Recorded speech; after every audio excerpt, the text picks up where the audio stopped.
seja bem-vindo a mais uma edição do Café com TV. Hoje vamos trazer uma matéria especial, feita em uma fazenda em Cambuquira, que faz parte da Rota do Café. Agora, o caminho percorrido do nosso grão, produzido nos estados de Minas Gerais e São Paulo, até o Porto de Santos, foi declarado monumento nacional. A propriedade no sul de Minas tem mais de 50 anos e o trabalho passa por gerações. Emater divulga o resultado do 20º concurso de qualidade dos cafés de Minas Gerais. Dados mostram que o agronegócio mineiro exportou mais de 13 milhões de toneladas de janeiro a outubro. Você ainda vai ver, mercado de trabalho no agro está menor, porém mais formal e pagando melhor. Tem também a consultoria completa para o produtor rural. Café com TV, a notícia na dose certa.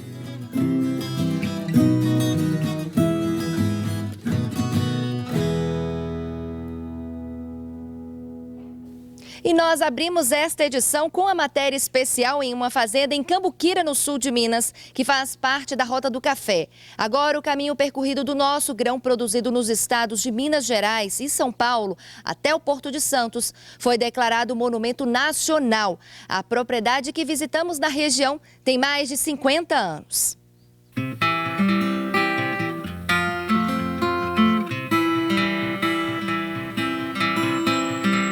A Fazenda Catiguá, em Cambuquira, se destaca em uma altitude de cerca de 1.000 metros. O nome vem de uma árvore grande, com muitos frutos que atraem os pássaros.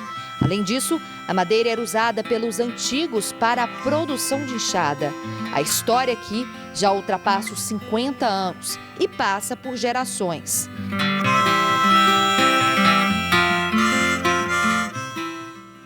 Começou com meus pais, quando casaram, e adquiriram esta propriedade e vieram morar aqui na fazenda. E isso já faz 57 anos. Na fazenda tem um pouco de gado de corte, mas o foco é a produção de cafés especiais. São 62 hectares reservados para o grão. O trabalho exige muitos cuidados. A Ivanise abandonou até o serviço público para dar continuidade com a tradição. Eu fui criada aqui na fazenda, sou filha única, então sempre estive presente. Porém, assim, quando eu casei, fiz faculdade, fui ter minha vida, né? E eu era funcionária pública, servidora pública estadual, fui servidora pública por 10 anos.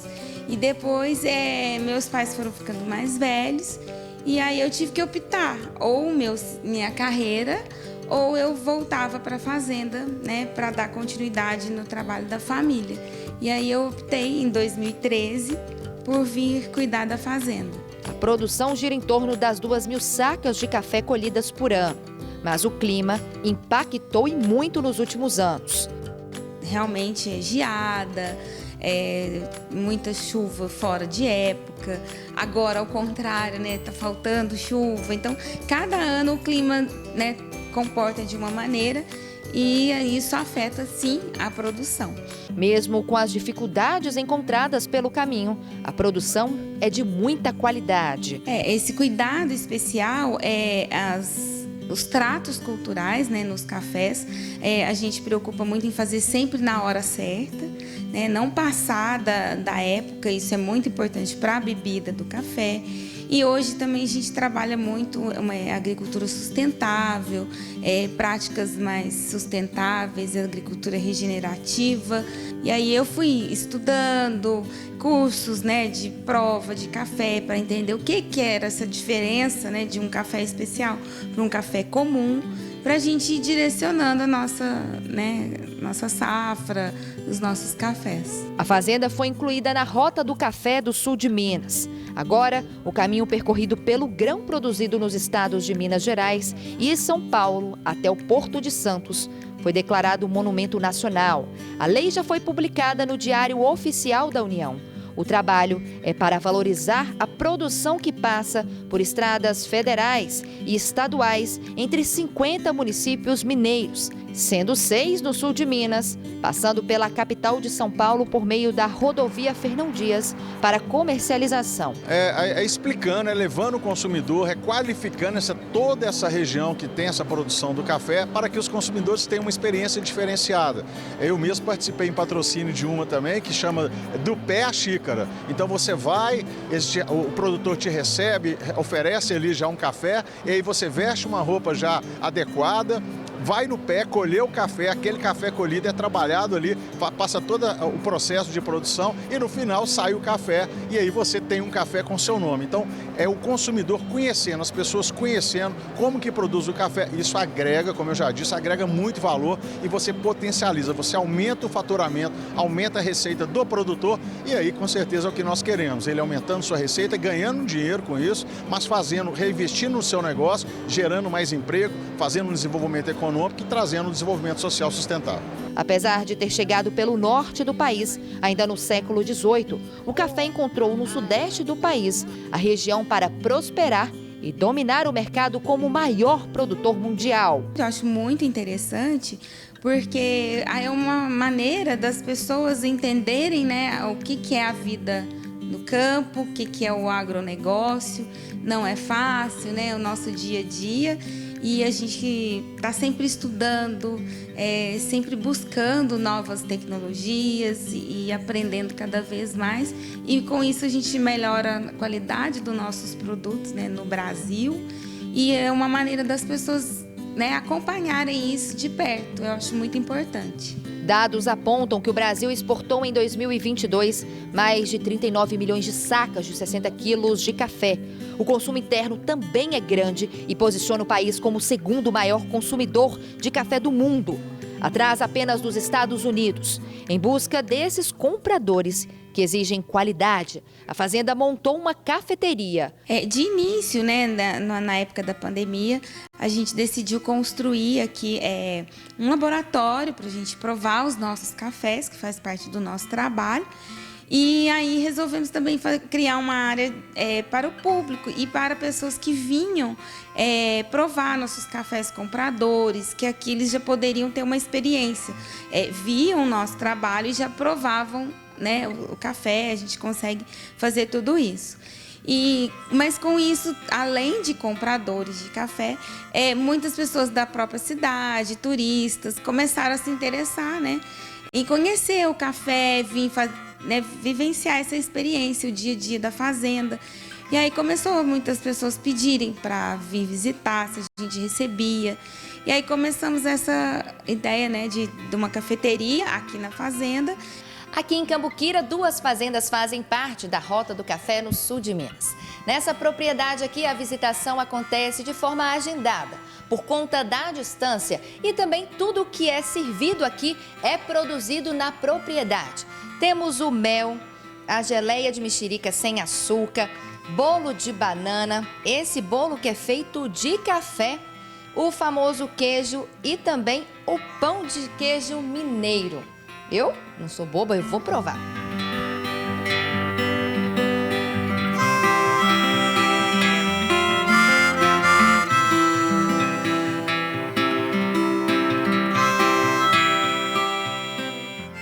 Tudo que combina com café especial, viu, gente? O detalhe e o cuidado que fazem toda a diferença. Porque a gente faz tudo, né, fresco, tudo é nós que fazemos aqui na fazenda e o pessoal tem gostado muito. O café aqui é o que move e une a família de Vanise. É tudo. A gente, né, vive do café e eu gosto muito, né, dedico muito, então é uma paixão. Meu pai já é mais quieto, né, na dele, mas tá vendo, né, que o negócio tá tendo continuidade, né, que não tá parado no tempo, e ele acho que fica muito satisfeito porque vê os netos também, né, empolgados na fazenda. Minha filha, né, já faz agronomia, meu filho aí tá decidindo o que também vai fazer, provavelmente também vai ficar na área do agronegócio.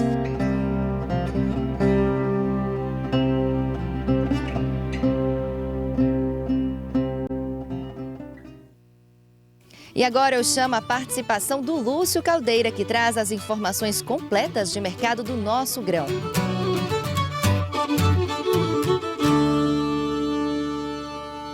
Olá, produtor e produtora de café do Brasil.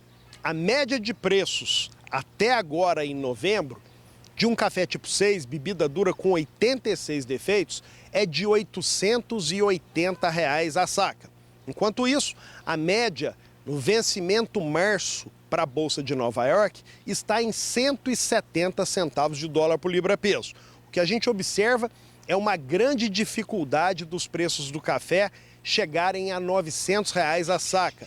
E no terminal de Nova York, uma grande dificuldade dos preços ficarem acima de 170 centavos de dólar por libra-peso, o que representa aí uma grande resistência para os preços do café.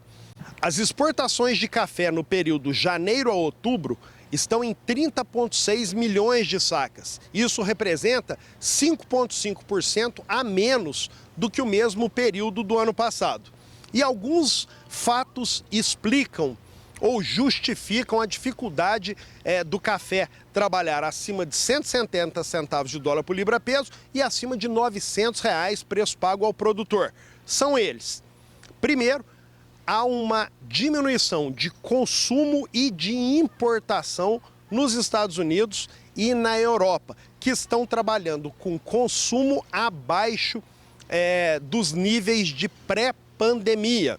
Uma outra questão é que ainda há um volume significativo de café dessa safra em mãos dos produtores brasileiros. Então existe café para ser comercializado. E a gente observa também a safra de café agora em vários países, o que acaba aumentando a oferta imediata de café. Dentre esses países que ainda estão colhendo café, nós podemos citar o Vietnã, Colômbia, Indonésia, Honduras, Índia, Uganda, México, Guatemala e Costa Rica.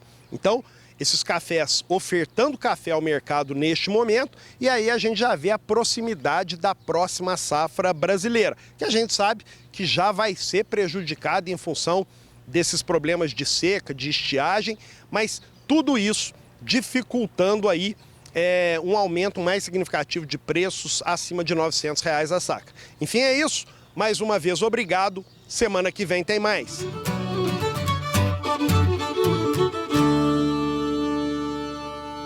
E já o resultado do 20º concurso de qualidade dos cafés de Minas Gerais. Não saia daí, hein?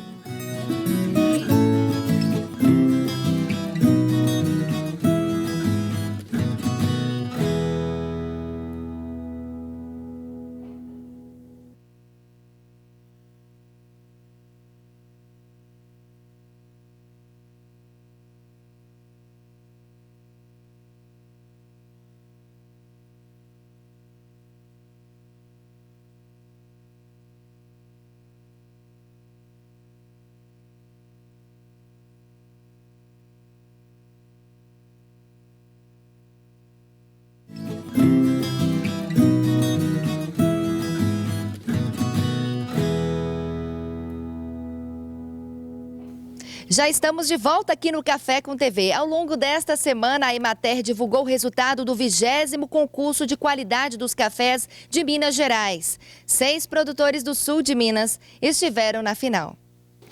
A análise final para definir os vencedores do concurso aconteceu durante a semana.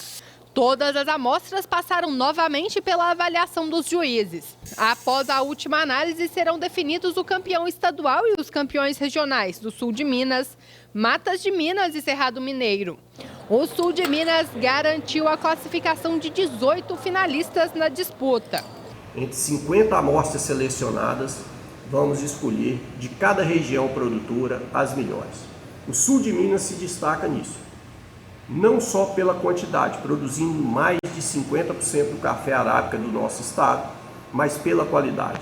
Das 50 amostras, 18 são do sul de Minas. O concurso de 2023 contou com 1.563 inscrições. Todos os finalistas obtiveram nota mínima de 85 pontos, de acordo com as normas da Associação de Cafés Especiais, entidade internacional de referência no setor. O anúncio dos vencedores e a premiação irá acontecer em dezembro.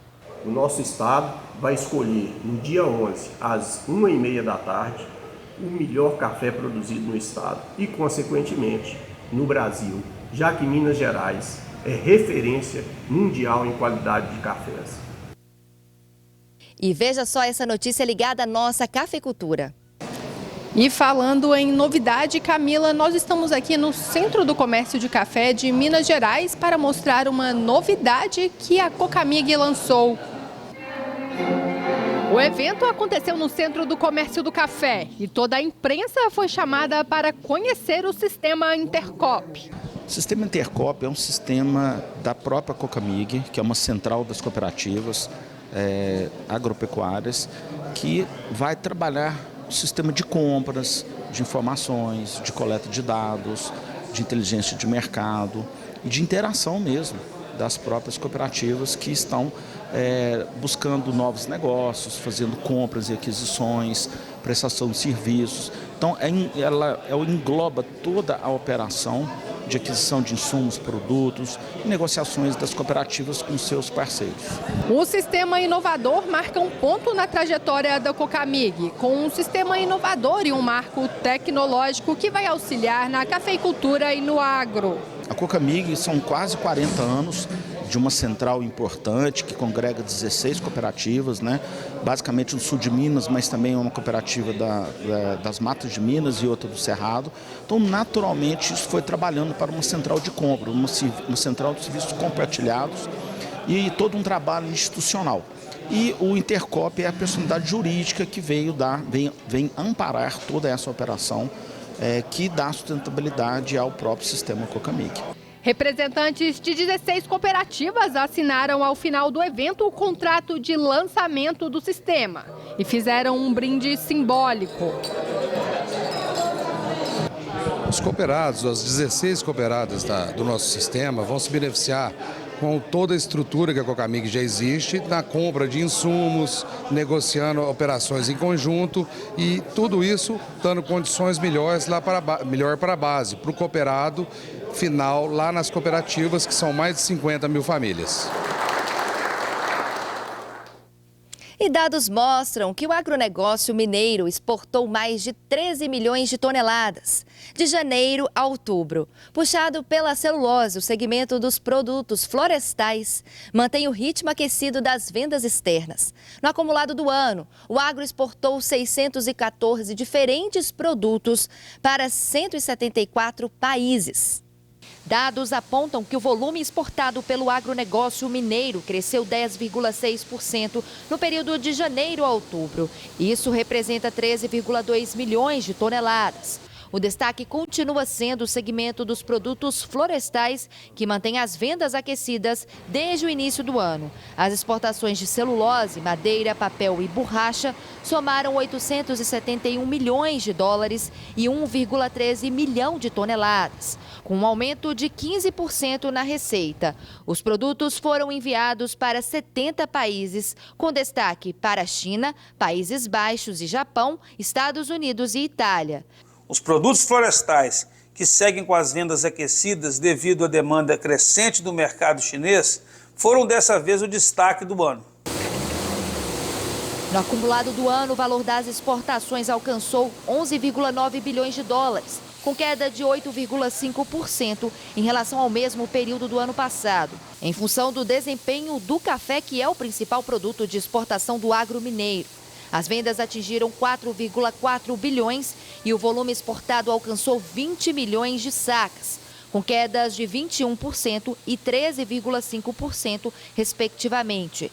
Essa retração é, em grande parte, pela diminuição das exportações pelos principais países compradores, como os Estados Unidos, Alemanha e Itália. O desempenho positivo de outros segmentos nossos, importantes como açúcar, carne de frango e de produtos florestais, mostra a nossa capacidade de adaptação e a inovação do setor diante das variáveis que são apresentadas pelo mercado internacional. As vendas externas do complexo soja somaram 3,3 bilhões de dólares e 6,2 milhões de toneladas, com queda de 1,1% no valor e aumento de 14,7% no volume. Os grãos representaram mais de 92% das vendas, sendo destinadas principalmente aos países asiáticos, enquanto as principais commodities do complexo sucro-alcooleiro enfrentaram desvalorização. O açúcar se valorizou com 92% das vendas do setor e 1,13 bilhão de dólares. O setor de carnes registrou 1,1 bilhão de dólares e 353 mil toneladas, representando 9,6% das vendas do agronegócio mineiro. Dados mostram que a carne bovina enfrentou dificuldade nas exportações para a China, enquanto as carnes de frango e suína tiveram um desempenho positivo, com valorização de 7% na receita e 15% na quantidade vendida. A diversidade, tanto de produtos quanto de mercados. Até outubro deste ano, Minas Gerais enviou 614 diferentes produtos do setor agropecuário para mais de 174 países. Isso fortalece a posição do Estado como um importante player no comércio internacional de produtos agropecuários. A nossa equipe pegou a estrada para mostrar uma produção sustentável no Pará. Por lá, a silagem ajuda na alimentação de bovinos durante a seca. A ação é de uma universidade federal que vem auxiliando pecuaristas a não terem prejuízos.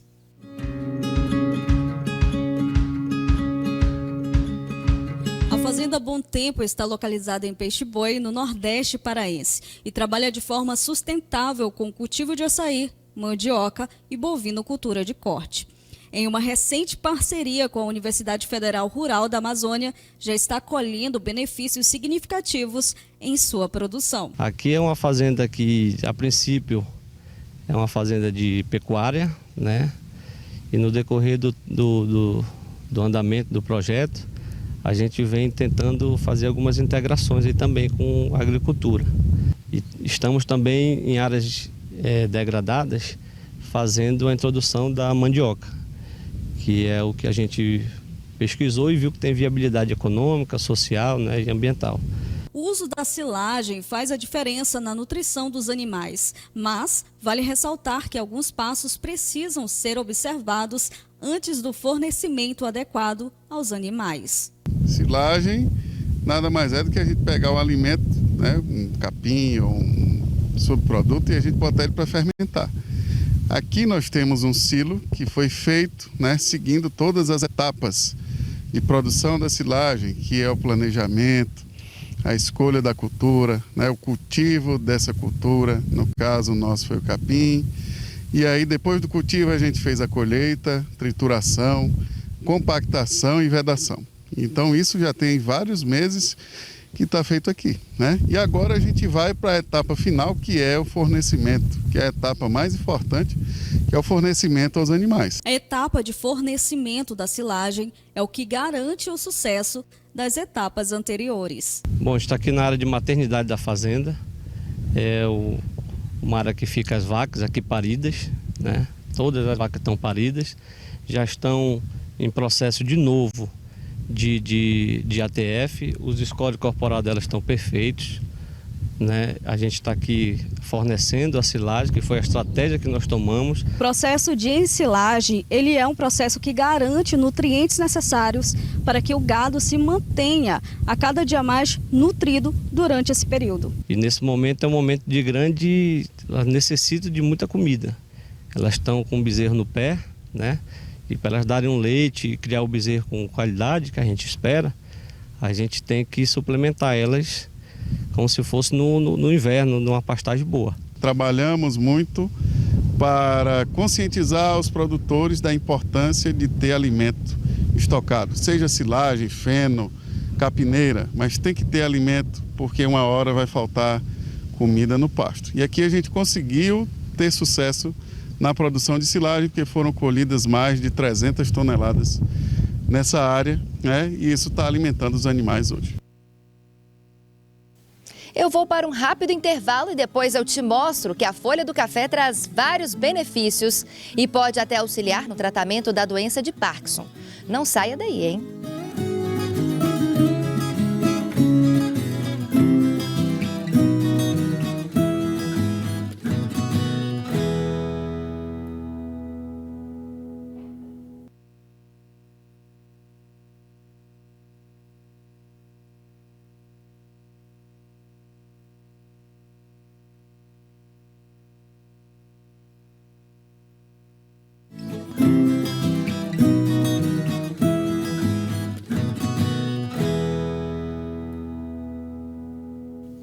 Viu como é rapidinho? Já estamos aqui de volta. Olha, a folha do café traz vários benefícios e pode até auxiliar no tratamento da doença de Parkinson. A pesquisa foi feita pela Universidade Federal de Lavras, a UFLA. A pesquisa analisou os caminhos metabólicos das folhas de duas espécies de café, o arábica e o canéfora. Em ambas foram identificadas enzimas importantes. Essa pesquisa a gente buscou entender e procurar identificar compostos até então desconhecidos na planta de café. Nós trabalhamos com métodos de última geração de biotecnologia, biologia molecular, computação, que fosse possível nós identificarmos esses compostos. Então nós conseguimos ao final dessa pesquisa identificar mais de 20 compostos que não eram conhecidos na planta de café. E nós escolhemos a L-Dopa, que é um composto muito importante para o tratamento da doença de Parkinson. Dessa forma, os pesquisadores, por meio de técnicas de sequenciamento genético, conseguiram desenvolver um modelo de todos os genes que são necessários para o funcionamento adequado da folha de café. Os impactos dessa pesquisa para a sociedade eles são enormes. Vocês podem imaginar que a gente conseguiu identificar um composto que ele vem antes da produção da dopamina, que é um composto muito utilizado para combater, para tratar a doença de Parkinson. Então, com isso, a gente pode utilizar, por exemplo, a folha para poder extrair esse composto. Evidentemente que ainda nós não chegamos nesse estágio da pesquisa e demanda muito do estudo para a gente poder chegar, mas nós estamos caminhando. Os pesquisadores ressaltaram que vários outros compostos de importância medicinal também foram previamente observados nessas folhagens. E que com futuros estudos aprimorados será possível uma compreensão mais profunda de aplicações medicinais. Nós já estamos desenvolvendo vários trabalhos para a gente poder entender como que a gente consegue extrair esse produto, como é que a gente consegue extrair de uma forma mais produtiva. Se a gente conseguir entender um pouco disso, nós podemos realmente trazer para a sociedade algo que a sociedade clama, né? Nós estamos levando da universidade para a sociedade uma solução muito prática, ou seja, o café, que aqui no sul de Minas a gente tem uma produção enorme, pessoas às vezes não utilizam dessas folhas, poderão utilizar para vender, por exemplo, para indústrias farmacêuticas, que poderão extrair algo que até então era impensável de se conseguir. E dados de uma pesquisa feita pelo Instituto Brasileiro de Geografia e Estatística, o IBGE, mostram que o mercado de trabalho no agro está menor, porém mais formal e pagando melhor. De acordo com o Instituto Brasileiro de Geografia e Estatística, a pecuária também evoluiu e não sentiu os efeitos negativos da pandemia em termos de produção, uma vez que foi beneficiada pelo aumento da demanda internacional. Dessa forma, entre 2016 e 2023, o valor bruto da produção da pecuária aumentou 14,6%. Já a agroindústria registrou um desempenho menos favorável. Ainda segundo o Instituto, não houve expansão no número de postos de trabalho no campo. A oferta de trabalho, aliás, está menor. Entre 2016 e 2023, foram perdidos 558 mil postos de trabalho, o que equivale a uma contratação de 3,9%. No segundo trimestre de 2016, havia 14,34 milhões de pessoas ocupadas. No mesmo período de 2023, passou para 13,78 milhões. A agropecuária foi a grande responsável pela contratação de vagas. Já a agroindústria gerou 331,2 mil postos de trabalho. Para o empregador, gera sustentabilidade no seu negócio, né? Não gera passivo trabalhista, né? Ele tem uma maior segurança, porque hoje o passivo trabalhista é muito grande se a pessoa não se atentar a ele. O que é o passivo trabalhista? É você trabalhar, ter vários empregados na sua empresa e não estar com a carteira assinada, pagar os seus direitos. E também a segurança jurídica, que é grande do negócio. Por outro lado, para o empregado, gera direitos e benefícios também, como fundo de garantia, melhor remuneração, horas extras, né? Adicional noturno se houver, periculosidade se houver, descanso semanal remunerado, 13º, seguro-desemprego, a licença maternidade e paternidade, né? Aviso prévio, a contribuição previdenciária, sem contar na segurança, né? E na saúde do trabalhador, que vai gerar grandes benefícios. E agora voltamos para o café, porque o Lúcio Caldeira está de volta com as curiosidades do nosso grão.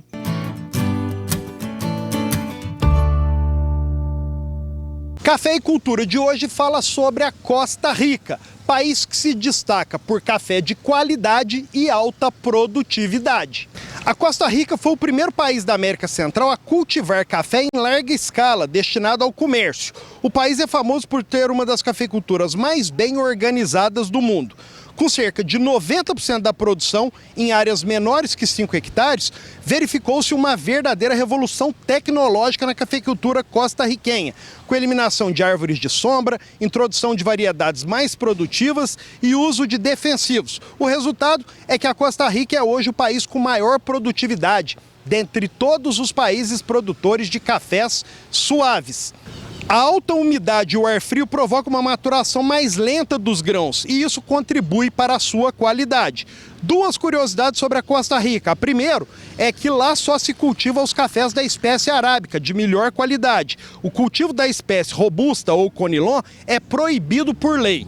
A segunda curiosidade é que o consumo per capita do país é o maior da América Central, colocando o país em níveis de países grandes consumidores de café. A produção média da Costa Rica nos últimos 4 anos é de 1,45 milhões de sacas, o que coloca o país em 14º na posição de maior produtor de café do mundo. Enfim, é isso. Café com TV, porque café também é cultura.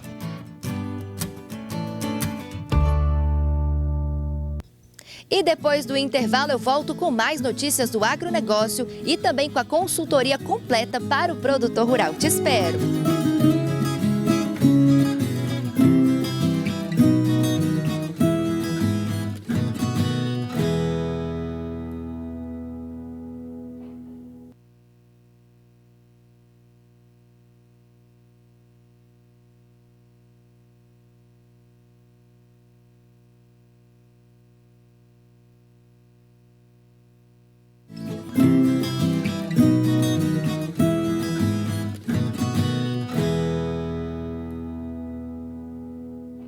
Estamos de volta com as principais notícias do agronegócio. Chegou a hora da consultoria completa para o produtor rural. Nesta semana, o quadro Direto do Campo alerta sobre a broca no cafeeiro. Veja só.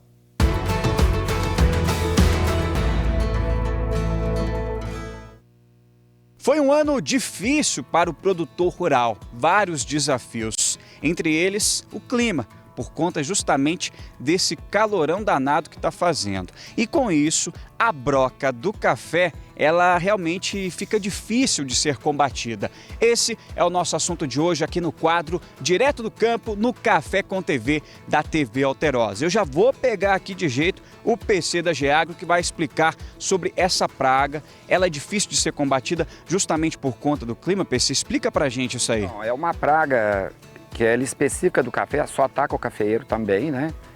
E ela causa danos aí, tanto na quantidade, redução do peso, e também na qualidade, que é café brocado, ele é um defeito. Deixa o grão mais leve, né? E ele ainda é defeito na hora de fazer a prova, entendeu? Então causa 2 problemas, um no peso e outro na qualidade. Então é uma praga, como você falou, de difícil manejo, né? O produtor tem que estar muito atento. E o que a gente observou nessa safra? Todo ano tem algum detalhe da safra. Colheita se estendeu bastante, né? Teve uma varreção muito alta, muito café no chão. E parte desse café não foi levantado, que a gente chama, não foi varrido. Então, a presença da broca é um ano que ela pode incomodar bastante. Então, produtor, a gente tem uma dica muito bacana aí, uma novidade no mercado, bastante esperada, porque é um manejo difícil, então um produto-chave, ele é muito importante nesse momento. Então a Syngenta está lançando o Join para manejo da broca do café.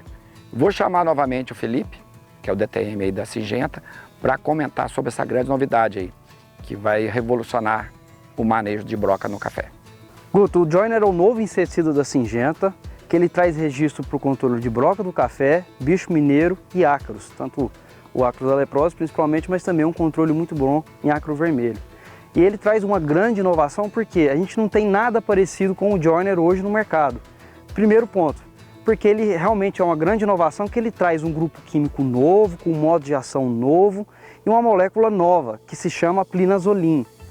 E quais são as características dessa molécula?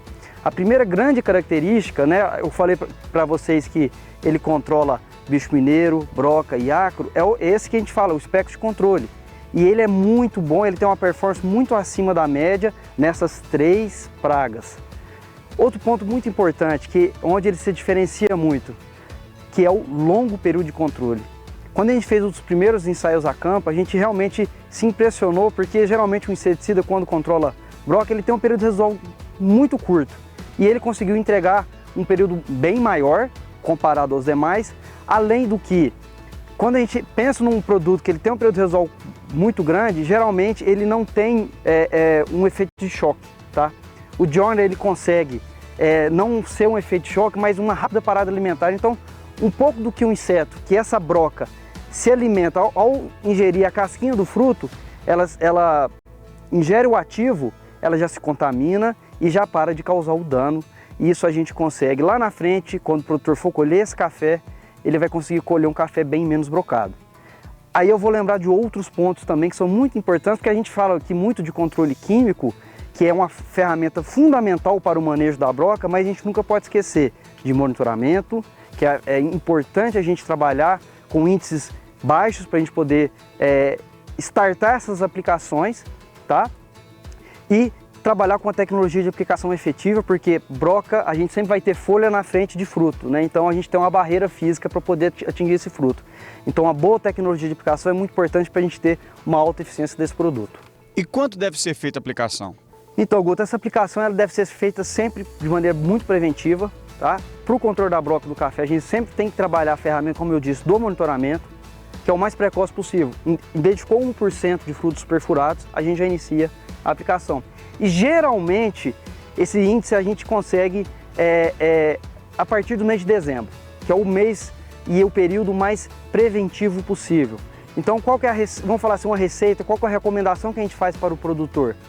60 dias após o principal florado, a gente começar a monitorar essa lavoura, começou a identificar frutos perfurados, aí sim a gente já pode iniciar as aplicações de Joiner e sempre trabalhando na dose de 300 ml por hectare, e o Joiner dispensa o uso de outros adjuvantes também. Tá? Então o Joiner, se necessário, ele trabalha uma segunda aplicação ali de Voliantargo a 1 litro por hectare.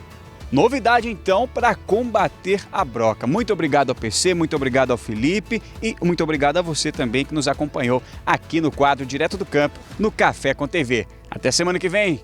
Direto do Campo. Oferecimento Geagro. Semeando qualidade. Eu vou para um rápido intervalo, mas não saia daí porque o Lúcio Caldeira traz a pergunta do quiz da semana.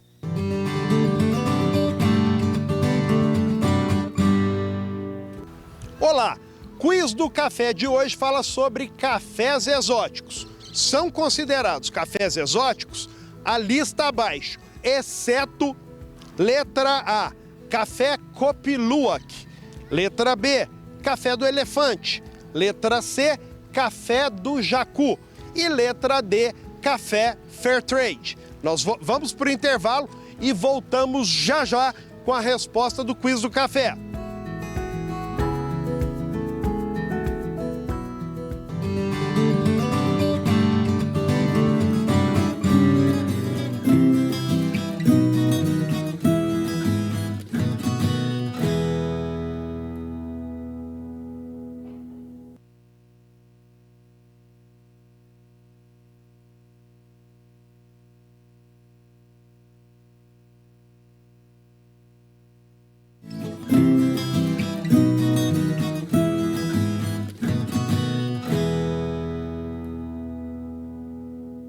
Já estamos de volta aqui no Café com TV e o Lúcio traz a resposta do quiz da semana.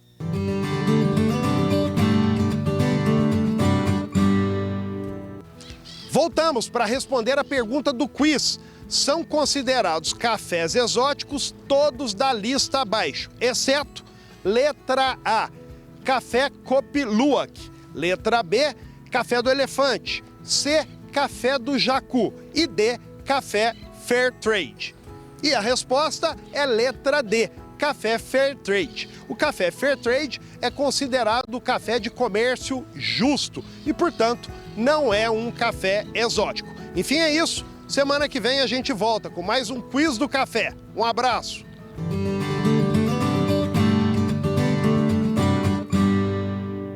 E pesquisadores da Universidade Federal de Lavras também descobriram uma tecnologia que oferece diversas vantagens para os produtores de tilápias. Essa técnica diminui os custos de criação, reduz os impactos ambientais e melhora a qualidade do produto final. Veja só.